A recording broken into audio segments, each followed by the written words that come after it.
लोग भी चुनावी मैदान में उतर रहे हैं और एक बार फिर आप ये कह रहे हैं कि सरकार तो कांग्रेस बनाने वाली है। पहले तो ये बताइए, आपको भरोसा है तमाम दावों पर जो अभी अभी मंत्री साहब ने यहाँ पर उपलब्धियां गिनाई हैं? आपने 3 उपलब्धियां पूछी थी। आपने इनको देहरादून के घंटाघर पर खड़ा किया और राजपुर जाने के लिए, माननीय मंत्री जी, राजपुर जाने की बजाय पिथौरागढ़ से लेकर ट्यूनी तक चक्कर लगाए, राजपुर नहीं पहुंचे। 3 सवाल के 3 बिंदु ना गिनवाकर तमाम इन्होंने बातें बताई। नहीं, मैंने तो कहा था कि जनरल बिपिन रावत के गांव तक सड़क नहीं पहुंची है। बिल्कुल। तो माननीय मंत्री जी के पास 3 उपलब्धियां हैं ही नहीं बताने के लिए, जबकि हमारे पास लगातार इतने सवाल हैं पूछने के लिए कि हम शुरू 100 दिन के अंदर लोकायुक्त लाने की बात कही थी। आखिरी सत्र में भी विधानसभा के हम ये पूछते रह गए कि वो लोकायुक्त बिल है कहाँ। भ्रष्टाचार रोकने की, जीरो टॉलरेंस की बात करके भारतीय जनता पार्टी आई थी। वो जीरो टॉलरेंस कहाँ है? वो लोकायुक्त बिल लोकेट नहीं कर पाए। कई बार विधानसभा के पटल पर आ चुका, यही नहीं मालूम वो लोकेशन उसकी क्या है। बेरोजगारी दर जम्मू कश्मीर के बाद उत्तराखंड में दूसरे नंबर पर है देश में। ये उपलब्धि इस सरकार की है।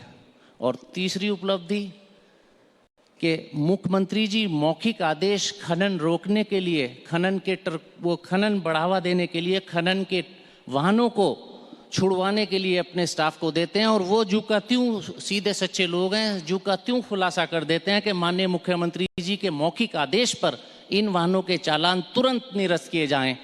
ये उपलब्धि इस भारतीय जनता पार्टी की सरकार की है। रावत जी, क्या लग रहा है जो बातें उन्होंने गिनाई हैं? कोविड में ऑक्सीजन नहीं, तो सरकार वेंटिलेटर बीजेपी की आ पाएगी इन कमियों के बाद जिसका वो जिक्र जहाँ तक बेरोजगारी का सवाल है, बेरोजगारी एक ऐसा मुद्दा है जो, क्योंकि विधानसभा में इन्होंने सवाल किया था, मैंने जवाब दिया था, और मैं जब अपने अधिकारियों के साथ समीक्षा कर रहा था तब भी मैंने कहा था कि मुझे मालूम है कि ये अंतिम सत्र है और इन्होंने सवाल ही इसलिए पूछा है कि इनको वॉकआउट नहीं करना है, विरोध करना नहीं करना है। और ये ठीक भी है, मैं मानता हूं कि अगर ये कह देंगे कि हमने अच्छा रोजगार दिया, 20,000 लोगों को हमने सरकारी नौकरियों में परमानेंट किया, लोक सेवा आयोग की ओर से, अन्य सेशन आयोग से, मेडिकल आयोग की ओर से हमने 20,000 लोगों को परमानेंट किया है, और लगभग 22,000 के आसपास अभी लगातार विज्ञप्तियां जारी हैं। स्वरोजगार के क्षेत्र में आंकड़ों के हेर फेर में नहीं जाना चाहता हूं मैं, क्योंकि 2 साल सही मायने में अगर मैं आपसे कहूं कि ये 5 साढ़े 4 साल हो गए, पौने 5 साल होने जा रहे हैं, इनमें 2 साल हमको काम करने का मौका नहीं मिला, क्योंकि 2 साल कोविड ने निकाल लिए।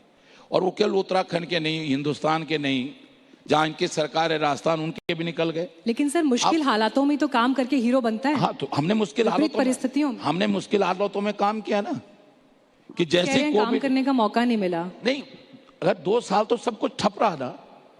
2 साल तो केवल हम लॉकडाउन रहा, लगभग 2 साल पूरी दुनिया ठप हो गई, अमेरिका ठप हो गया, ब्रिटेन ठप हो गया, अकेला उत्तराखंड नहीं हुआ। मैं ये नहीं कह रहा हूं कि अकेला उत्तराखंड हुआ।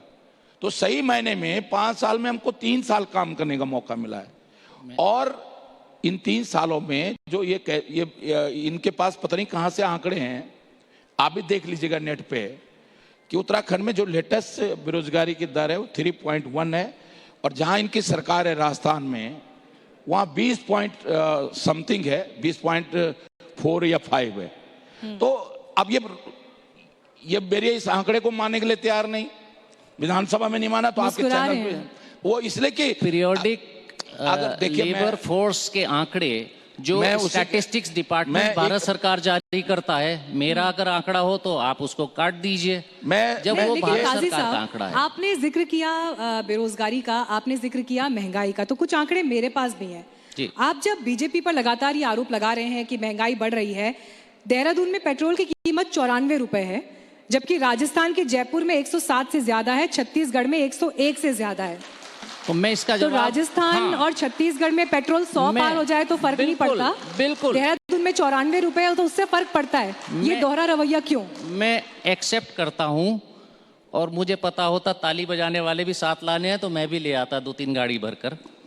भाई देहरादून की जनता है। अब सुने, आप उनके सुने, प्रति ऐसा कह रहे हैं तो मैं सुने, जनता पर ही आपका सुने, फैसला छोड़ती हूँ। सुने, बिल्कुल सही बात है। राजस्थान, छत्तीसगढ़ में कांग्रेस शासित प्रदेश है, और जब यूपीए की गवर्नमेंट या पूर्ववर्ती सरकारें देश में होती थी, नीति आयोग नहीं होता था, प्लानिंग कमीशन होता था, और प्लानिंग कमीशन हर प्रदेश को उसकी हिस्सेदारी के हिसाब से इस बात को ना देखते हुए किस पार्टी की सरकार है उसका हिस्सा पूरा दिया करती थी, चाहे केंद्र में किसकी सरकार है, राज्य में किसकी सरकार है।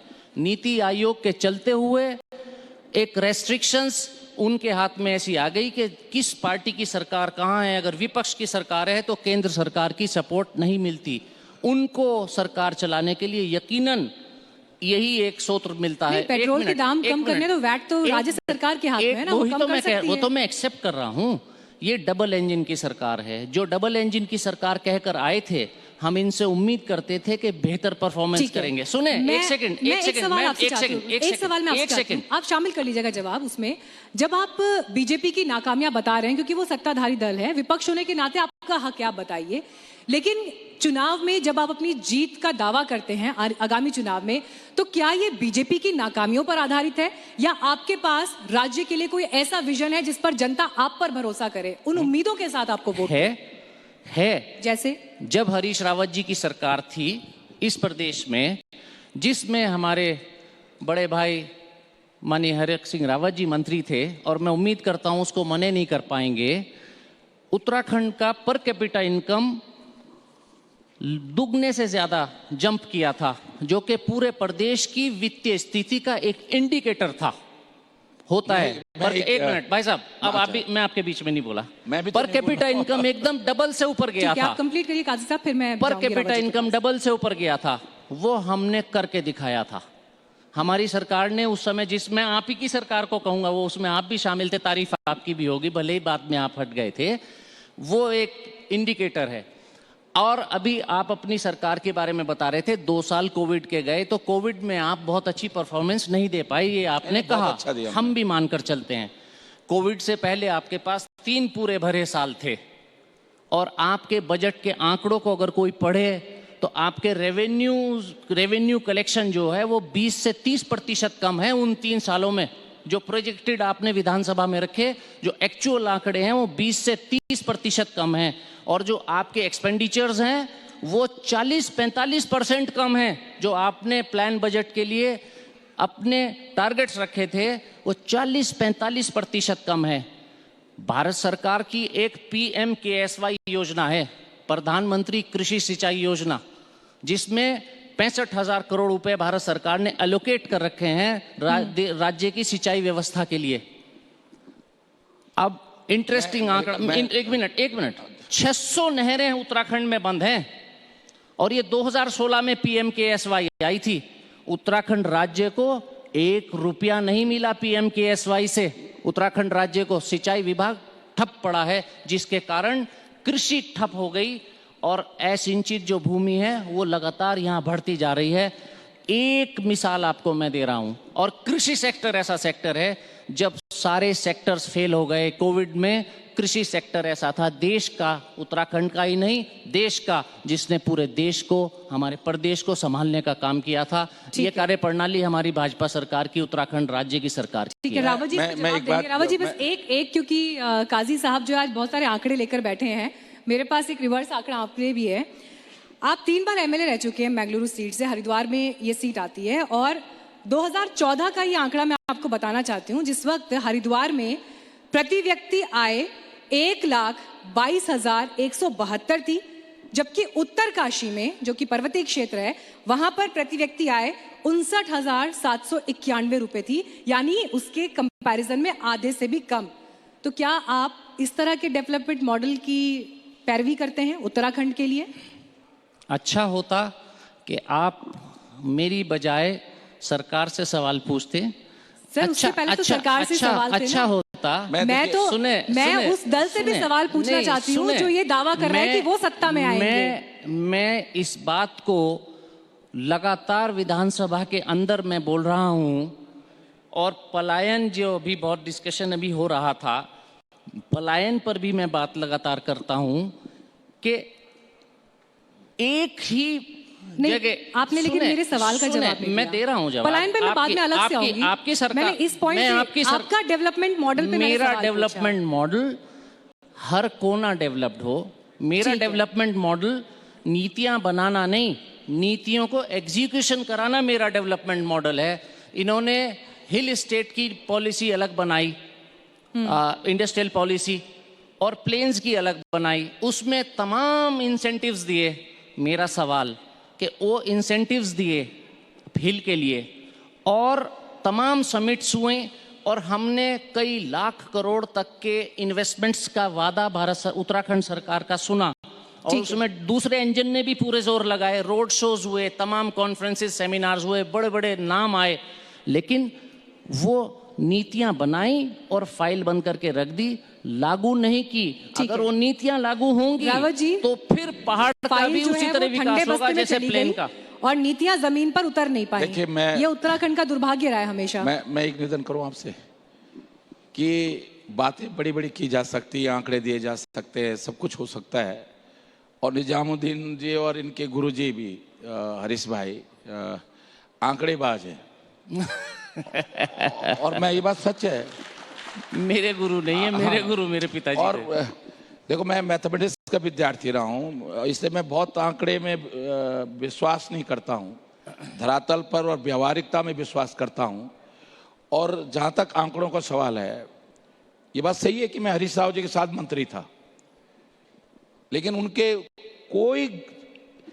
उन्होंने दर्जी योजना, पुजारी योजना, पंडित योजना, घरसारी योजना, इतनी योजना चला दी, और एक भी योजना धरातल पर नहीं उतर पाई। और दूसरी बात जो मैं कहना चाहता हूं, ये जितने इन्होंने, अब आप ये मुझसे तो जरूर कहा इन्होंने कि आपने घंटाघर की बात करी और ये राजपुर पहुंच गए। आपने इनसे मॉडल की बात करी कि भाई क्या योजना है आपकी, तो नई योजना बताने के बजाय हरीश रावत की योजना बताने लगे। हरीश रावत की योजना पे तो हरीश रावत 11 सीट पे आ गया, 2 विधानसभा से चुनाव हार गया। अगर वो मॉडल विकास का, वो मॉडल निजामुद्दीन भाई, लेकिन ये अगर देखिए व्यावहारिक होता, आपने जिस तरह से हरीश रावत जी पे सवाल उठाया, आज शाम को वो भी होंगे मंच पर। मैं ये कह रही हूँ कि आप दोनों जिस तरह से, मैं एक बात मैं आपसे कहूं, सुनिए तो सही, हरीश वो भी तब सुनिए, एक सवाल नहीं, मैं इस बहुत बात, रेलेवेंट सवाल है, नहीं मेरी बात तो बहुत रेलेवेंट सवाल है, बस एक बार सुनिए। हाँ जी। जिस तरह से आपने उनकी पूर्ववर्ती सरकार पर हमला किया, उन्होंने आपकी मौजूदा सरकार पर हमला किया, लेकिन राजनीति के इस मैदान में तीसरा खिलाड़ी इस वक्त उतरा हुआ है, आम आदमी पार्टी अलग से ताल ठोक। मैडम, एक बहुत गंभीर और वो ये कह रही है, उनका दावा ये है कि 20 साल में बीजेपी और कांग्रेस ने मिलकर राज्य को लूटा है, सबसे बेहतर विकल्प हम देंगे। मैं अभी हरीश रावत जी नुकसान किसका? नुकसान किसका? मैं हरीश, नुकसान किसका? एक सेकंड, ठीक है, आप कंप्लीट करिएगा। नुकसान किसका? लेकिन एक सेकंड बताइए तो सर, एक सेकंड, इस सवाल पे बात करते हैं। सारी सवाल के जवाब, नुकसान किसका? मैं जवाब दूंगा। आपके वोट काटेंगे, मैं आपके सवाल का जवाब आपका विकल्प बनेंगे। हरीश रावत जी की हार पर आपने, ठीक है, उन पर हम आएंगे, अलग से आ जाएंगे। मुझे बताइए, आपका विकल्प बनेंगे, आपको नुकसान पहुंचाएंगे? वो अपने दिल्ली को ठीक कर लें। अगर आप उनकी बात करते हैं तो मैं आपको उनके भी आंकड़े सुना देता हूं। अब आप आंकड़ों की बात करेंगे, उसी से सरकारें चलती हैं, पैरामीटर सुने, दिल्ली में हैं वो, तीसरी बार चुनाव जीते हैं। दिल्ली में लगभग 1,25,000 सरकारी स्कूलों में स्टूडेंट्स कम हुए हैं, शीला दीक्षित जी की सरकार से और केजरीवाल जी की सरकार के बीच में। लेकिन दिल्ली में 15 साल की शीला सरकार को ही तो हटाकर सत्ता में आए ना फिर। अब वो तो जनता का मूड है, जनता का मूड है। मैं हरीश रावत जी की हार पर जवाब दे रहा हूँ। आप उसी बात पर सुने, मुझे मालूम है आप क्या जवाब देंगे। मैं आपको मालूम नहीं है, मैं आऊंगी क्या निशंक जी? एक बार आम आदमी पार्टी पर जवाब सुन तो लीजिए, मैं इस पे जवाब ले लूं, आपके पास आऊंगी, मेरा वादा है आपसे। रावत जी, किसका नुकसान करेगी आम आदमी पार्टी? देखिए, मैं, चुनौती है आपके लिए। मैं वही कहना चाह रहा हूँ, क्योंकि भारतीय जनता पार्टी का चाहे 1 रैंक ऑन पेंशन हो, क्योंकि उत्तराखंड वीरों की भूमि है। मैंने जैसे कहा, जनरल बिपिन रावत से लेकर अजीत डोभाल से लेकर जनरल जोशी से लेकर वीरों की धरती है। बहुत लंबे समय से 1 रैंक ऑन पेंशन की बात हो रही थी। आज मोदी जी ने 2014 के आने के बाद वन रैंक वन पेंशन की। मैं कल जब विजय यात्रा में कोटद्वार में था अपनी विधानसभा, मैंने हाथ खड़े करवाए कि बताओ कौन कौन फौजी है, फौजी की घरवाली है, रिश्तेदार है। मैंने कहा पेंशन में कितना फायदा हुआ। सिपाही को भी 1500 से लेकर 4,500 रुपए का महीने का फायदा वन रैंक वन पेंशन से हुआ है। तो जब मैं आपका ही जवाब दे रहा हूं, तो वन फौजी वोट भाजपा के पक्के, तो जो भाजपा का वोट बैंक है और जिनके पास नौकरी नहीं है उनके, देखिए नौजवान को भी मोदी जी से, उत्तराखंड की भाजपा सरकार से उम्मीदें। मैं एक बात जो मैंने पहले कही थी, जो 2017 में हमने कही थी, अभी 24 तक भाजपा की सरकार है दिल्ली में। मुझे ये बताइए वो आपके लिए चुनौती है या नहीं? हमारे लिए नहीं, मैंने कहा नहीं, हमारा वोट बैंक पक्का है, भाजपा का वोट बैंक पक्का है। अगर खिसकने का डर है तो वो कांग्रेस का है। अब ये जाने आप अपनी बात कंप्लीट करिए। लोकतंत्र एक चुनौती अपने आप में है। हम इसमें ये नहीं देखा जाता कौन, हम वोट काटने और वोट जोड़ने की राजनीति नहीं करते, ना हम इस पर विश्वास करते कौन वोट काटेगा। हम जनता के भले के लिए विश्वास करते हैं, और कांग्रेस ने जो नीतियां हैं वो काट छांट वाली नीतियां नहीं है, इसमें जोड़ तोड़ वाली नीतियां नहीं है, इसमें सिर्फ जोड़ की नीति है। और मैं एक बात बता रहा था, निशंक जी जब चीफ मिनिस्टर थे वो चुनाव हारे, जनरल खंडूरी जब चीफ मिनिस्टर थे वो चुनाव हारे, और पिछली सरकार जब ये 2017 का चुनाव हुआ तो भारतीय जनता पार्टी के मशहूर और बड़े चेहरे अजय भट्ट जी थे, जो तत्कालीन नेता प्रतिपक्ष भी थे और तत्कालीन प्रदेश अध्यक्ष भारतीय जनता पार्टी भी थे, वो चुनाव हारे। इस बारे में आप क्या कहेंगे? ये भी चुनाव है, पब्लिक का मूड है, किसको कब हरा दे। खंडूरी जरूरी के नाम पर चुनाव लड़ा गया था 2012 का, 2012 में सब जीत गए, खंडूरी जरूरी हार गए। ये तो मुख्यमंत्री का चेहरा कौन है कांग्रेस पार्टी का? कांग्रेस की आइडियोलॉजी पर कांग्रेस चुनाव लड़ेगी, कांग्रेस अपने पूर्ववर्ती कार्यों पर चुनाव लड़ेगी। कांग्रेस ने जो एक मॉडल पहले दिया है, हमने right to food, right to education दिया है, हमने राइट टू इंफॉर्मेशन दिया है, वो सारी चीजें, पर कैपिटा इनकम हमने बढ़ाई है। उत्तराखंड में जो उद्योग, तब भी मैं क्रेडिट आपको दूंगा, मैं उसका भी क्रेडिट दूंगा। जब पंडित नरेंद्र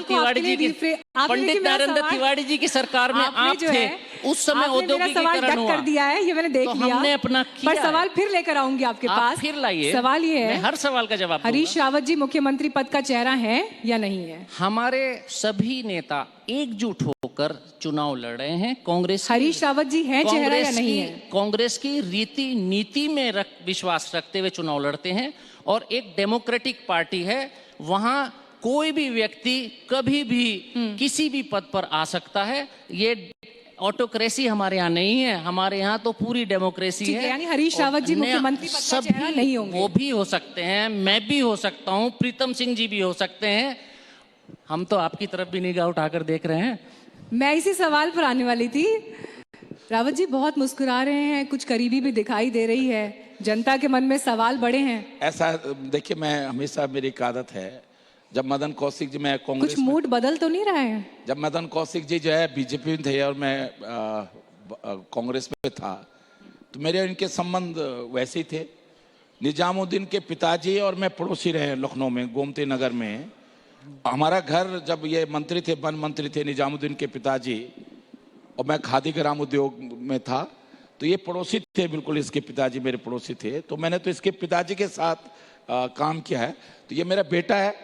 अब बेटे के खिलाफ, बेटे को जब कोई भी बाप, कोई भी चाचा, कोई बड़ा भाई, जब कोई बेटा तरक्की करता है, और मुझे अच्छा लगता है। जब मैं लीडर ऑपोजिशन था 2007 से 12 में, भले ये बेटा हमारा बहुजन समाज पार्टी में था, लेकिन इसके बावजूद भी मिलके लड़ाई लड़ते थे। उस समय मदन कौशिक जी के खिलाफ लड़ते थे।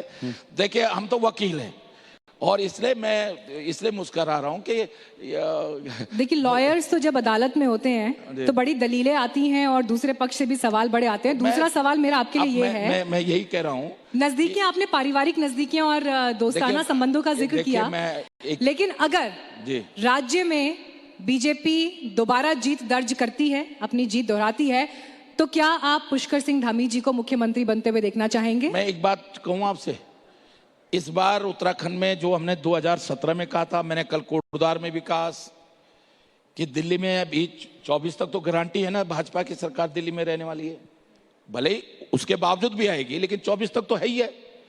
उत्तराखंड के हित में है, कोटद्वार के हित में है, हर विधानसभा के हित में है कि उत्तराखंड में भी भाजपा की सरकार उस तिलिस्म को तोड़े और उत्तराखंड में भाजपा की सरकार बने। और हर क्षेत्र से जो विकास का पहिया कोविड के कारण कुछ रुक जैसा गया था, माननीय मोदी जी के नेतृत्व में उत्तराखंड तरक्की करे, ये अटल जी ने बनाया है, मोदी जी संवारेंगे इस नारे को। लेकिन मुख्यमंत्री क्या धामी जी को बनते हुए देखना चाहेंगे? क्योंकि देखिए अभी वो हमारे मुख्यमंत्री हैं, ये तो नहीं कहेंगे, वो हमारे मुख्यमंत्री हैं, हमारी पार्टी का निर्णय है, विधायकों का निर्णय है, मानेंगे उनको मुख्यमंत्री बनाया, क्योंकि विधानमंडल दल ने उनको मुख्यमंत्री चुना। और मुझे पूरा भरोसा है कि उत्तराखंड है, युवा मुख्यमंत्री बनेंगे। बड़ी चर्चाएं जो है वो राजनीति के गलियारों में गर्म है, और चर्चाएं ये हैं, सीधे हालांकि खंडन आप कर चुके हैं, लेकिन फिर आपके सामने लेकर आ रही हूं कि कांग्रेस के साथ जो है दोस्ती का हाथ मिला सकते हैं। और देखिए, उनसे पूछा मैंने कि मुख्यमंत्री पद का चेहरा कौन होंगे, तो हरीश रावत जी पे साफ साफ बोले नहीं, बेशक गुरु मानते हैं। तो एक बात तो ये भी चल रही है कि अगर कांग्रेस पार्टी से मुख्यमंत्री पद ऑफर होता है तो क्या हरक सिंह रावत जी कांग्रेस पार्टी का रुख करेंगे? देखिए, क्या ये चुनावी समीकरण हमें अचानक राज्य में बदलते हुए दिखाई देंगे? मुझे नहीं लगता कि ये समीकरण अचानक बदलेगा, क्योंकि ये निजामुद्दीन मुझे नीचे भी कह चुका है। मुझे एक दिन ये मेरे ऑफिस में भी आया था और मुझसे कहा कि भाई साहब आप आ जाओ। अब ये तो मेरा छोटा भाई है, बेटा है, ये तो निवेदन अच्छा सोचेंगे ना अपने बड़ों के बारे में, हम अच्छा सोचते हैं आपके बारे में। वो तो खुले दिल से ऐसा लग रहा है कि विद ओपन हार्ट इनवाइट कर रहे हैं आपको। नहीं, मैं एक निवेदन करूं आपसे, जिस तरह माननीय अमित शाह जी ने, नड्डा जी ने, माननीय मोदी जी ने, देखिए वचन होता है, विश्वास होता है, जिस तरह वो मुझ पर भरोसा करते हैं, जिस तरह उन्होंने मुझे अपनापन दिया है। देखिए पद बहुत मायने नहीं रखता है। मैं एक उदाहरण देके अपनी बात को समाप्त करूंगा। 89 में जनता दल की लहर थी विश्वनाथ प्रताप सिंह जी के नेतृत्व में, चंद्रमोहन सिंह नेगी जी सांसद थे। मुझको ऑफर किया पौड़ी से कि आप पौड़ी से चुनाव लड़ो। भाजपा से क्यों चुनाव लड़ रहे हो? भाजपा का तो कुछ है ही नहीं उत्तराखंड में, और सचमुच नहीं था उसमें। उत्तराखंड में भाजपा 1000-1500 वोट लाती थी हर विधानसभा में उसमें, उत्तर प्रदेश में। तो मैंने स्वर्गीय चंद्रमोहन सिंह नेगी जी से कहा, मैंने कहा जी मैं विधायक बनने के लिए नहीं लड़ रहा हूं चुनाव, मुझे भाजपा में अपनापन लगता है, भाजपा के सिद्धांत, भाजपा की नीतियां मुझे पसंद हैं, और इसलिए कई बार पद के लिए नहीं, आत्मसंतुष्टि के लिए, अपने कि हम अच्छा कर रहे हैं, अच्छा काम कर रहे हैं, उस पर काम करना चाहिए। और इसलिए कि केवल मुख्यमंत्री के पद देकर या मुख्यमंत्री का पद ऑफर करके कोई हमको लालायित करेगा। अब मैं एक बात और उदाहरण राज खोलना चाहता हूं कि जब हम बगावत करने की स्थिति में, मैं तो बगावत नहीं कहता हूं उसको, हम तो कहते हैं कि लोकतंत्र बचाने का हमने काम किया, लेकिन हरीश रावत जी कहते हैं हमने लोकतंत्र को कमजोर किया, बगावत की। हरीश रावत जी ने मुझे अपने ऑफिस में बुलाया, हाथ पकड़ के विधानसभा से मुझे अपने ऑफिस में ले गए, चीफ सेक्रेटरी को बुलाया राकेश शर्मा को, और कहने लगे एक मंत्री का पद मेरे लिए छोड़, एक पद मेरे विभाग मेरे लिए छोड़ दो, और सारे पद के अभी अधिसूचना जारी करो कि सब विभाग हरक सिंह रावत को दिए जाएं। तो मैंने कहा, हाथ जोड़ के कहा, भाई साहब मैं कोई आपका विरोध विभागों को पाने के लिए नहीं कर रहा हूं। तो मैं इसलिए इस बात को कह रहा हूं कि मैं बहुत फक्कड़ टाइप का आदमी हूं। अगर मैं फक्कड़ नहीं होता तो इस उत्तराखंड में भाजपा को मैंने खड़ा किया है। देवेंद्र शास्त्री, प्रताप सिंह पुष्पन, स्वर्गीय शोभन सिंह जिन्ना, कोश्यारी जी, वो कुछ कहना चाहते हैं, और पांचवा के रूप में मदन कौशिक जी। तो जब मैं मंत्री था 91 में, आता था हरिद्वार में रेलवे स्टेशन पर, तो ये सब लोग मेरे स्वागत करने के लिए आते थे हरिद्वार में। अब चर्चा के अंतिम पड़ाव में पहुंचे, आपने हमसे और मेरे को 2 सवाल और पूछने, तो हम जल्दी ये बात कंप्लीट करने की कोशिश करेंगे। मैं छोटी सी बात कह रहा हूं, आपने मुख्यमंत्री का सवाल किया, हम मुख्यमंत्री बनाएंगे, सोच समझकर बनाएंगे, 5 साल के लिए बनाएंगे। मुख्यमंत्री का खेल नहीं खेलेंगे। कोविड चलता हुआ हुआ और मुख्यमंत्री के पद बदले जा रहे थे। हम इस प्रदेश को अनस्टेबल नहीं करेंगे, हम इस प्रदेश में स्टेबिलिटी लाएंगे। 5 साल के लिए सोच समझकर बनाएंगे, जिसको भी बनाएंगे। चलिए, सोच समझकर आपने जवाब दिया। अब थोड़ा सा एक फिलोसॉफिकल सवाल आपके सामने लेकर आ रही हूँ, क्योंकि हम तो डिकोड कर नहीं पाए, आप हमारे लिए डिकोड कर दीजिए। हरीश रावत जी ने अब से कुछ देर पहले ट्वीट किया #चुनाव रूपी समुद्र, और इसमें वो लिख रहे हैं, है ना अजीब सी बात, चुनाव रूपी समुद्र को तैरना है, सहयोग के लिए संगठन का ढांचा अधिकांश स्थानों पर सहयोग का हाथ आगे बढ़ाने की बजाय या तो मुंह फेर करके खड़ा हो जा रहा है या नकारात्मक भूमिका निभा रहा है। जिस समुद्र में तैरना है, सत्ता ने वहां कई मगरमच्छ छोड़ रखे हैं, जिनके आदेश पर तैरना है उनके नुमाइंदे मेरे हाथ पांव बांध रहे हैं। मन में बहुत विचार आ रहा है कि हरीश रावत अब बहुत हो गया, बहुत तैर लिए, अब विश्राम का समय है। आपके गुरुजी क्या कह रहे हैं, ये हमारे लिए डिकोड करिए जरा इस बात को। मेरे गुरुजी तो मेरे पिता थे, अब मेरे नेता तो हैं। चलिए, आपके नेता जो कह रहे हैं बहुत हो गया, समय निकल गया, अब ये मगरमच्छ कौन है, किस मगरमच्छ का जिक्र कर रहे हैं? रामधारी सिंह दिनकर जी या मैथिली शरण गुप्त जी कौन सी कविता लिख गए, तो बेहतर हो कि उन्हीं से पूछ लिया जाए। आएंगे उनके पास, उन्हीं के ट्वीट वही व्याख्यान ज्यादा बेहतर करेंगे। पर अंतिम लाइन तो बहुत क्लियर है कि बहुत समय हो गया, अब पॉलिटिकली विदाई की बेला है, ये तो उन्होंने जिक्र कर दिया। उनको इस प्रदेश का दुख है, दर्द है, तकलीफ है, और वो अल्मोड़ा के पिथौरागढ़ धारचूला से लेकर और तराई तक के हर एक व्यक्ति को लेकर, हर एक इंसान को लेकर गंभीर हैं। और उन्हें जब चीफ मिनिस्टर बने थे तो आपदा से त्रस्त उत्तराखंड मिला था, और उन्होंने जो लड़ाई लड़ी, वो सरकार ने जो लड़ाई लड़ी, वो आपदा से जूझने की लड़ी और उत्तराखंड का पुनर्निर्माण किया। ये उनकी उपलब्धि के रूप में है। हमें उनकी पुरानी उपलब्धियों की तारीफ करनी चाहिए। आप उस पार्टी में भी रहे हैं, लेकिन जिस तरह का ट्वीट अभी हरीश रावत जी ने किया है, उसमें एक दर्द भी झलक रहा है, जिसमें वो ये जिक्र कर रहे हैं कि हाथ पैर बंधे हुए हैं, खुले रूप से आगे बढ़ने नहीं दिया जा रहा, रास्ता रोका जा रहा है। मैं एक निवेदन करूं, और ये सवाल मैं आपसे इसलिए पूछ रही हूँ क्योंकि आपने भी पार्टी को करीब से देखा है। G23 बन गया, सीनियर लीडरशिप पे लगातार सवाल उठते रहे। क्या गांधी परिवार के साथ काम करना सीनियर पार्टी के नेताओं के लिए मुश्किल हो रहा है? अब जब आप दूर से इन परिस्थितियों को देखते हैं तो कैसे पढ़ते हैं इन हालातों को? क्योंकि मैं माननीय सोनिया गांधी जी के बहुत नजदीक रहा, लीडर ऑपोजिशन उन्होंने मुझे बनाया। अक्सर जब भी विधान मीटिंगें होती थी दिल्ली में सेंट्रल पार्लियामेंट बोर्ड की, तो मुझे हर महीने उस बैठक में भाग लेने का मौका मिलता था। तो मैं सोनिया जी के बारे में तो कोई टिप्पणी नहीं करूंगा, क्योंकि मेरा एक आदत है कि अगर मेरी जिंदगी में किसी ने मुझे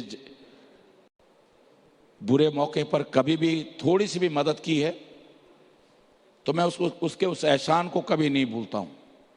तो इसलिए सोनिया जी ने मुझे लीडर ऑपोजिशन बनाकर जो सम्मान मुझे उस समय दिया, वो भी तब दिया जब जैनी प्रकरण में मेरे पे आरोप लगे थे। मैं चुनाव, सारे मंत्री हार गए, मैं चुनाव जीत के आया, और तब मुझे सोनिया जी ने मुझ पे भरोसा किया। लेकिन मैं एक बात जरूर कहूँगा, मैं भी निजामुद्दीन भाई से भी कह रहा था, क्योंकि लोकतंत्र के लिए आवश्यक है कि पक्ष विपक्ष मजबूत होना चाहिए। मैं अंतर्राष्ट्रीय राजनीति का विद्यार्थी रहा हूं, इंटरनेशनल रिलेशन पेपर MA के विद्यार्थियों को पढ़ाता रहा हूं, और सही मायने में लोकतंत्र तभी मजबूत होता है जब पक्ष विपक्ष मजबूत हो। दुर्भाग्य से कांग्रेस के कमजोर होने से देश के अंदर जो क्षेत्रीय दलों का उभार हो रहा है, वो देश की राजनीति के लिए बहुत अच्छा नहीं है। अब मुझे नहीं समझ में आ रहा है कि आज उत्तर प्रदेश में कांग्रेस हाशिए में चलेगी, बिहार में हाशिए में चलेगी। जो बड़े प्रदेश हैं उनमें कांग्रेस जिस तरह धीरे धीरे, मैं डूबता जहाज तो नहीं कहूँगा, क्योंकि मैं थोड़ा हल्की राजनीति और हल्के शब्दों का प्रयोग करने में मुझे थोड़ा सा परहेज होता है, लेकिन इस देश के अंदर कांग्रेस, सोनिया गांधी जी 2014 तक कांग्रेस एक मजबूत स्थिति में थी, देश के अंदर एक प्रमुख भूमिका में थी। लेकिन अपने इतिहास में मैं सोचता हूँ कांग्रेस के इतने बुरे दिन शायद ही कभी आए होंगे जो इस समय आए हैं। और उसके लिए मैं कौन दोषी है, ये तो इनको एनालिसिस करना चाहिए, ये सोचना चाहिए।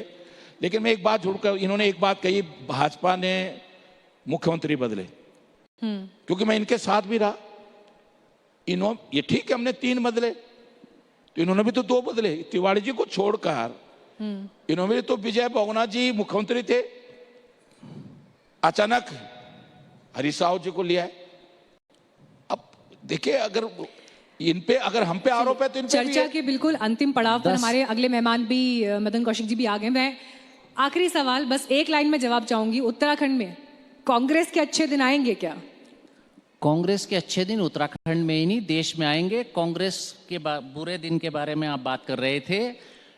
मैडम गांधी चुनाव हारी थी और फिर उन्होंने पूरे हिंदुस्तान में कांग्रेस का परचम लहराया था। वो दिन फिर आने वाले हैं और उत्तराखंड में हम एक प्रचंड बहुमत की सरकार बनाने की ओर अग्रसर हैं। चलिए, बीजेपी 60 पार की बात कर रही है, तो वो ये 10 पर रह जाएं तो भी इनके लिए बहुत अच्छी उपलब्धि होगी। चलिए, आपके अपने दावे हैं, सत्ता पक्ष के अपने दावे हैं, लेकिन जनता की अदालत में क्या फैसला होगा ये 1.5 महीने बाद चुनाव में पता चल जाएगा। लेकिन बहुत बहुत धन्यवाद नव भारत नव निर्माण मंच उत्तराखंड में आज शामिल होने के लिए और इस चर्चा का हिस्सा बनने के लिए। धन्यवाद। Thank you. धन्यवाद। Thank you.